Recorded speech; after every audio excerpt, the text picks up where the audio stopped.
Assalamualaikum warahmatullahi wabarakatuh. Halo teman-teman semuanya, perkenalkan nama saya Karmel Rosana. Pada kesempatan ini, saya akan menyampaikan sebuah materi yang judul besarnya adalah Pendekatan Studi Filsafat Islam.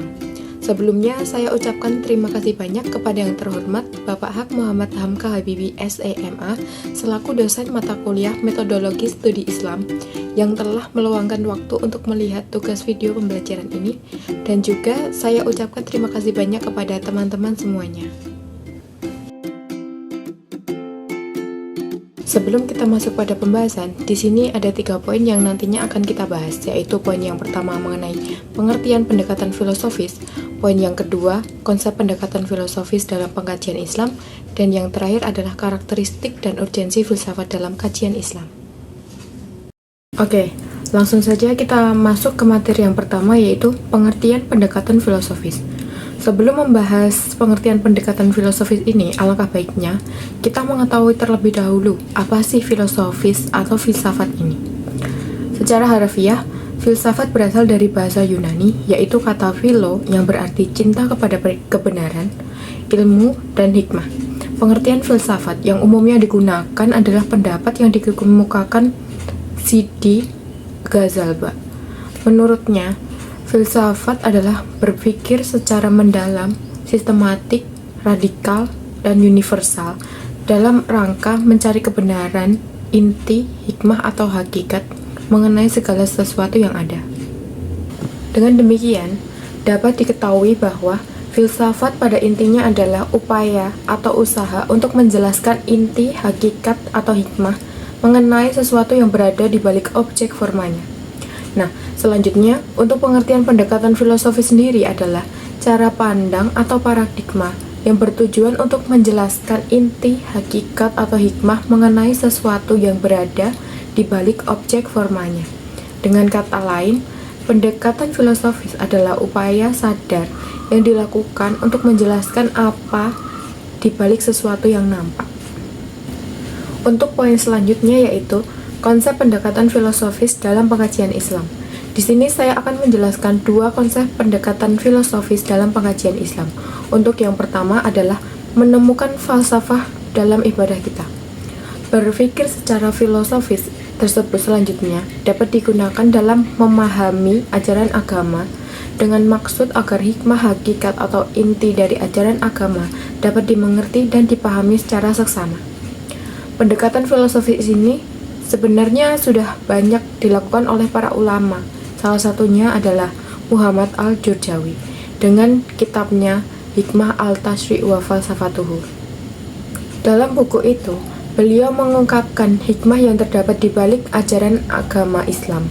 Misalnya, sholat berjamaah secara filosofis merupakan cerminan kerukunan dan persaudaraan sesama muslim.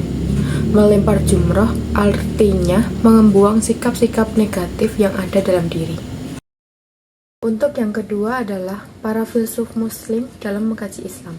Yang pertama yaitu Al-Kindi pada tahun 185 sampai 252 Hijriah atau 801 sampai 866 Masehi. Pemikirannya tentang ketuhanan yaitu persoalan metafisika dibicarakan oleh Al-Kindi dalam bahasa risalahnya, antara lain risalah yang berjudul tentang filsafat pertama dan tentang keesaan Tuhan dan berakhirnya benda-benda alam. Pembicaraan dalam soal ini meliputi hakikat Tuhan, wujud Tuhan, dan sifat-sifat Tuhan. Hakikat Tuhan menurut Al-Kindi adalah Tuhan itu wujud yang hak, yang bukan asalnya tidak ada kemudian ada. Ia mustahil tidak ada, ia selalu ada dan akan selalu ada. Untuk membuktikan wujud Tuhan, ia menggunakan 3 jalan, yaitu yang satu, barunya alam, yang kedua, keanekaragaman dalam wujud, dan yang ketiga, kerapian alam. Dan juga sifat-sifat Tuhan yang dijabarkan Al-Kindi ialah bahwa Tuhan adalah sebab pertama atau first cause, di mana wujudnya bukan karena sebab yang lain. Ia adalah zat yang menciptakan, tetapi bukan diciptakan. Menciptakan segala sesuatu dari yang tidak ada menjadi ada. Ia adalah zat yang menyempurnakan, tetapi bukan disempurnakan. Filsuf selanjutnya yaitu Al-Farabi. Al-Farabi dalam filsafatnya menjelaskan bahwa alam ini merupakan pancaran Tuhan dengan melalui akal-akal yang jumlahnya 10. Konsep ini juga diusung oleh Ibnu Sina yang kemudian dikenal dengan teori metafisika wujud Ibnu Sina. Oke, untuk poin yang ketiga atau yang terakhir yaitu karakteristik dan urgensi filsafat dalam kajian Islam. Setelah menggambarkan sedikit tentang pemikiran para filsuf muslim, di sini akan dikemukakan sedikit tentang ciri-ciri pendekatan filsafat dalam pengajian Islam perspektif Joseph Sharp dalam bukunya yang dirilis H.L. Beck and J.G. Captain. Dengan memandang filsafat Islam sebagai keseluruhan untuk memberikan penegasan pada arah peranannya. Untuk ciri yang pertama adalah adanya kesatuan yang tak terbantahkan, yang melewati batas-batas keanekaragaman, baik yang bersifat lokus atau temporal. Suatu pijakan yang selalu digunakan baik oleh filsuf Barat Islam maupun filsuf Timur Islam. Mereka mempunyai pokok pangkal yang sama, yaitu kebenaran Al-Quran dan ajaran Islam sehari-hari. Ciri yang kedua, filsafah ini merupakan bagian dari gejala pemikiran Yunani yang terus menghimbau kepada orang-orang yang bijak yang besar dari zaman purbakala. Para filsuf muslim sebenarnya juga meneruskan atau mewarisi ajaran-ajaran kebijaksanaan para filsuf Yunani terdahulu seperti Plato dan Aristoteles. Hanya saja dengan kemasan yang berbeda.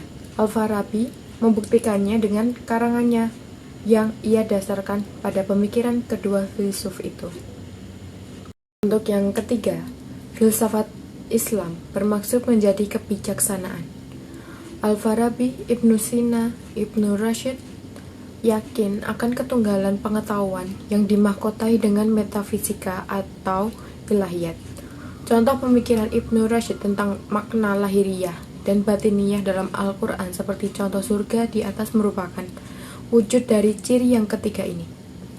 Nah, kita masuk pada ciri yang keempat atau yang terakhir, yaitu kualitas kebijaksanaan yang diusahakan untuk diikuti oleh filsafat Islam itu setidak-tidaknya dalam niatnya tak lain adalah kualitas keagamaan.